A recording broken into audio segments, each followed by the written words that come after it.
Hey, this is Corey with Welcome to Die Gaming. We changed the setup. Well, I did. Obviously quarantine. I'm not really quarantined though. I still have to work every day, but at least I'm still getting paid. Anyways, today, Wednesday, March 18th, the much anticipated PlayStation 5 reveal happened, and what the hell happened? So yeah, Mark Cerny took to a stage which looked like Mystery Science Theater 3000. That's immediately what I thought. You know damn well you thought that too. The fake audience in front.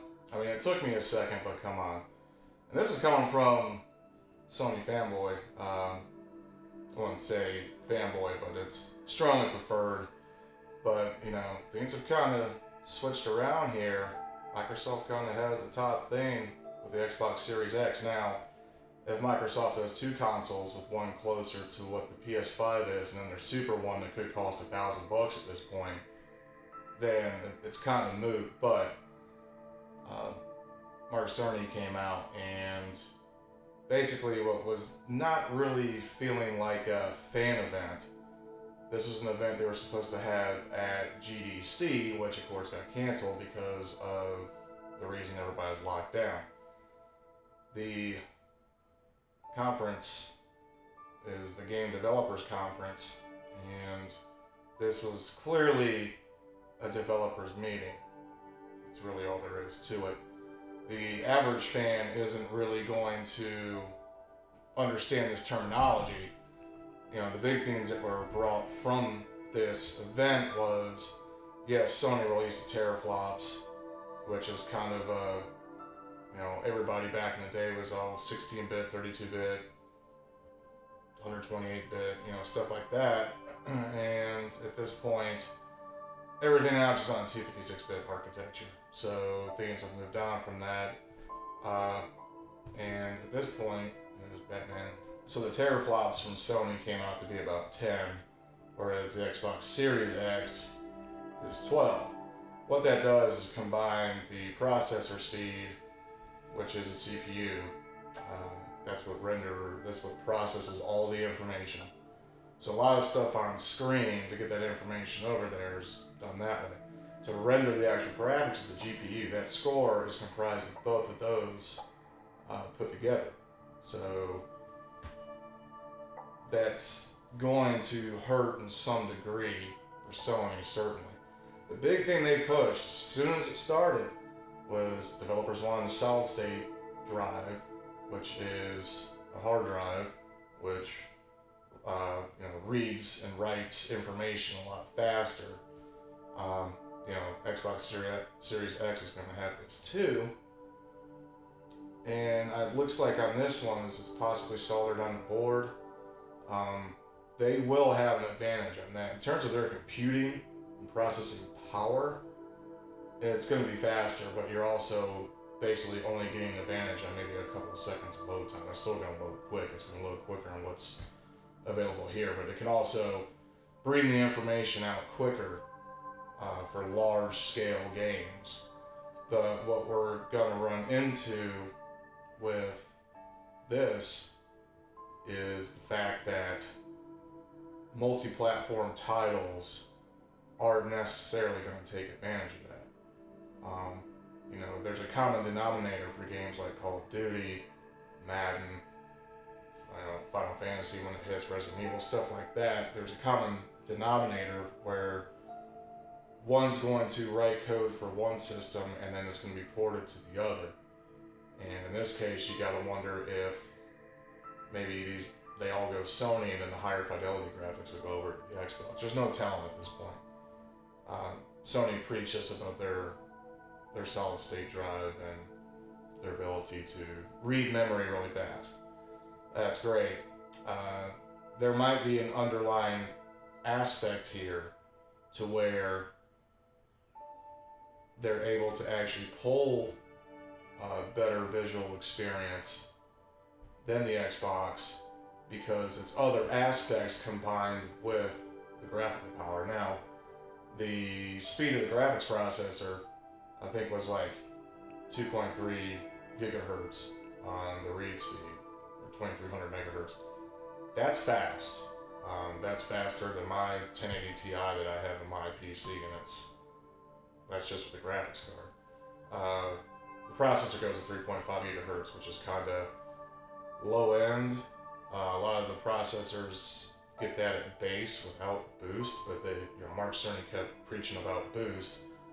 So one thing that was brought to attention is these leaks that came out pointing to 9 teraflops for PlayStation 5 might actually be the more common because it's going to achieve the 10 at its max rate. Now, enough of the nerd shit for all the techie people. Two other aspects that Cerny had brought up was backwards compatibility. Yeah, it's going to have it, but they're saying it's on a game-by-game basis, and they chose the top 100 PS4 games, and most of that library will be compatible, so you can expect games like God of War, Spider-Man, all the first-party ones that are more recent, Horizon Zero Dawn, all that will most likely be ready for launch, and they said they saw a big boost in between the two. Microsoft has been preaching about hitting 120 frames on Gears 5. Nothing like that was said during this announcement, and this really wasn't an announcement. This was a tech meeting. If this was their big announcement for the system in terms of specs, it was very disappointing. What else we have, though, is Mark Cerny preached about thinking outside the box, and there's a big emphasis on hardware sound. Now, he even showed a graph about TV speakers, and I'm sorry, it's not going to really make a difference. TV speakers are just there, they function. You can direct what you want out of that, but that's not going to work. If gamers wanted a pure, great audio experience, one, they'd already have a sound setup at the sound bar, and even then, that's still whatever. The other is they've invested in headsets. I have headsets that make a big difference, and you're going to spend that money for it. You're not going to get that same type of quality out of what they're offering. And really, when it comes to the gaming system, I could care less about what the audio capabilities are. Because basically, they put an audio card in there. But if that's going to justify whatever price they have on it, it's really hard to do that. So right now, Sony was behind them revealing, and I think Phil Spencer and crew really had they knew they had it the whole time. So that's why they have shown off basically all their cards. Neither one has shown off the price, though. There's no price given today. There's still no price given on the Xbox. But I'll tell you this. Since Sony definitely seems to be lower as compared to the Series X, which might be like their PS4 Pro, or their current Xbox One X, like their high tier, and there'll be another low tier, which there's rumors that's going to be, because there is another piece of hardware that has a code name right now. It could just be the Series X without an optical drive, But what we're going to get is possibly a cheaper system. Even if Microsoft releases their low tier at $499, Sony could come back at $399, hell, even $299, and make this work. We'll have a 4K Blu-ray drive, which is huge, so you'll probably be able to, for those that still have digital movies, or not digital movies, physical movies, you will be able to actually watch finally stuff on there.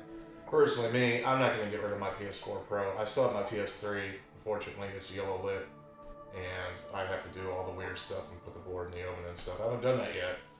Obviously, it would be nice to have those go forward, but that still doesn't look like that's going to be the case. It's going to be select 4 titles. And I remember when the PS4 launched, they talked about what eventually became PlayStation Now for backwards compatibility. And while there's a lot of titles on there in terms of numbers, there's not a lot of hefty titles to really sell it. Like, there's every F1 game. I mean, that's like 6 games. That's just padding the stats, kind of like Nintendo does with the Switch. Oops. Anyways, the conference today was pretty much garbage. I expect a full PlayStation event here soon, but come the holidays, we might all be out of work and broken homeless anyway, so nobody's going to afford these systems. So hopefully all you out there taking care of yourselves and saving your money, and hopefully all this just blows over. You can go to Winchester. Still looking for the PS5. That's still going to be the system of choice. They still have the game selection. Xbox One can up it, but I've got a PC that's great. I'll worry about upgrading to another top tier card in 2 or 3 years, unless something falls in my lap. Otherwise, I can play all the exclusives I need to on there, and most likely the PS5 is going to benefit from being much smaller than the Xbox One Series X. You won't have a computer tower sitting on your carpet, which is a bad idea. If you buy the Series X or any console or a computer, never put it on your carpet. Static electricity will kill your electronic components.